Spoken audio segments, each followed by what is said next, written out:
உங்க விருப்பப்படி life partner கிடைக்கணும்னா கீழ இருக்கிற லிங்கை கிளிக் பண்ணுங்க. உடனடியா ஃப்ரீயா ரெஜிஸ்டர் பண்ணுங்க. நம்ம தல அஜித் வந்து விஸ்வாசம் படத்துடைய ஒரு மிகப்பெரிய சக்சஸ்க்கு அப்புறமா தற்போது அடுத்ததாக போனி கபூர் ப்ரொடக்ஷன்ஸ்ல ஹச் வினோத் டைரக்ஷன்ல தல 59 படத்துல வந்து நடிக்க போறாரு. இந்த படத்துக்கான ஃபர்ஸ்ட் ஷெட்யூல் வந்து ஆல்ரெடி சென்னையில வந்து கம்ப்ளீட் ஆயிருக்கு. இந்த படத்துக்கான நெக்ஸ்ட் ஷெட்யூல் வந்து ஹைதராபாத்ல வந்து ஸ்டார்ட் ஆக போகுது. இந்த ஷெட்யூல்ல நம்ம தல அஜித்தும் ஆட் ஆயிருக்காரு. இந்த சமயத்தில் நேற்று தான் நம்ம தல அஜித் வந்து ஸ்ரீதேவியுடைய ஃபர்ஸ்ட் டெத் அனிவர்சரியில் கலந்துக்கிட்டு அதுக்கப்புறமா ஹைதராபாத் வந்து கிளம்பி போயிருக்காரு. இதுக்கான ஃபோட்டோஸ் கூட சோஷியல் மீடியாக்களில் வைரலாக பரவிட்டு வந்தது. இந்த படத்துடைய 30% ஷூட்டிங் வந்து ஆல்ரெடி கம்ப்ளீட் ஆயிருக்கு. இந்த படத்தில் நம்ம தல அஜித்துக்கு ஜோடியாக வித்யா பாலன் வந்து பேரப் ஆயிருக்காங்க. இந்த படத்துக்கான ஒட்டுமொத்த ஷூட்டிங்குமே மார்ச் எண்டுக்குள்ள முடிஞ்சிடும் அப்படின்னும், அது மட்டும் இல்லாமல் இந்த படத்தை நம்ம தல அஜித்துடைய பர்த்டே ஸ்பெஷலாக May 1 ரிலீஸ் பண்ணுறதுக்காக பிளான் பண்ணியிருக்கோம் அப்படின்னு சொல்லி ஆல்ரெடி அஃபிஷியலாக தெரிவிச்சிருந்தாங்க. இன்னொரு பக்கம் நம்ம யுவன் சங்கர் ராஜாவும் இந்த தல 59 படத்துடைய ஃபர்ஸ்ட் சாங்கை வந்து ஆல்ரெடி கம்ப்ளீட் பண்ணிட்டோம் அப்படின்னு சொல்லி இன்ஸ்டாகிராம் லைவ்ல வந்து அஃபிஷியலாக தெரிவிச்சிருந்தார். இப்போதான் கொடுத்தேன் தல அப்டேட் வந்து இப்போ ஒரு சாங் ஒர்க் பண்ணியிருக்கோம் and we are really I'm excited for this actually. இது ஒரு பக்கம் இருக்க, இன்னொரு பக்கம் நம்ம சிவகார்த்திகேயன் வந்து ராஜேஷ் டைரக்ஷன்ல மிஸ்டர் லோக்கல் அப்படின்ற படத்துல வந்து தற்போது நடிச்சிட்டு இருக்காரு.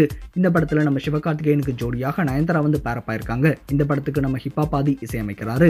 நயன்தாரா வந்து ஆல்ரெடி இந்த படத்துல அவங்களுடைய போர்ஷன்ஸை வந்து கம்ப்ளீட் பண்ணிட்டாங்க. இதுக்கான அபிஷியல் அப்டேட்டும் ஆல்ரெடி வெளியா இருந்தது.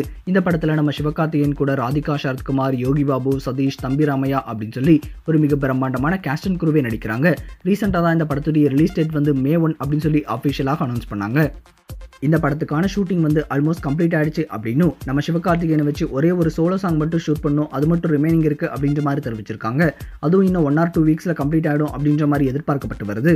போஸ்ட் ப்ரொடக்ஷன் ஒர்க்லாம் முடிஞ்சதுக்கு அப்புறமா இந்த படம் வந்து May 1 ரிலீஸ் ஆக போகுது. அதே மாதிரி இன்னொரு பக்கம் நம்ம தல அஜித்துடைய 59 படமும் May 1 தான் ரிலீஸ் ஆகும் அப்படின்னு சொல்லி அபிஷியலாக தெரிவிச்சிருக்காங்க. ஸோ நம்ம சிவகார்த்திகேயனுடைய மிஸ்டர் லோக்கல், அதுக்கப்புறமா நம்ம தல அஜித்துடைய 59 அப்படின்னு சொல்லி இந்த 2 திரைப்படங்களுமே ஒரே நாளில் ரிலீஸ் ஆனால் கண்டிப்பாக அது தமிழ் சினிமாவில் ஒரு மிகப்பெரிய கிளாஷாக இருக்கும் அப்படின்னே சொல்லலாம். ஸோ சிவகார்த்திகேயனுடைய மிஸ்டர் லோக்கல், அதுக்கப்புறமா நம்ம தல அஜித்துடைய தல 59 அப்படின்னு சொல்லி இந்த 2 படங்களுமே May 1 ரிலீஸ் ஆனால் இந்த 2 படத்தில் எந்த படத்துக்கு உங்களுடைய சப்போர்ட் அப்படின்னும், அது மட்டும் இல்லாமல் இந்த கிளாஷில் எந்த படம் வின் பண்ணும் அப்படின்னு சொல்லி நீங்கள் நினைக்கிறீங்க அப்படின்றதையும் மறக்காம கமெண்ட் செக்ஷனில் கமெண்ட் பண்ணுங்க. இந்த தகவல் உங்களுக்கு பிடிச்சிருந்தா லைக் பண்ணுங்க, கமெண்ட் பண்ணுங்க.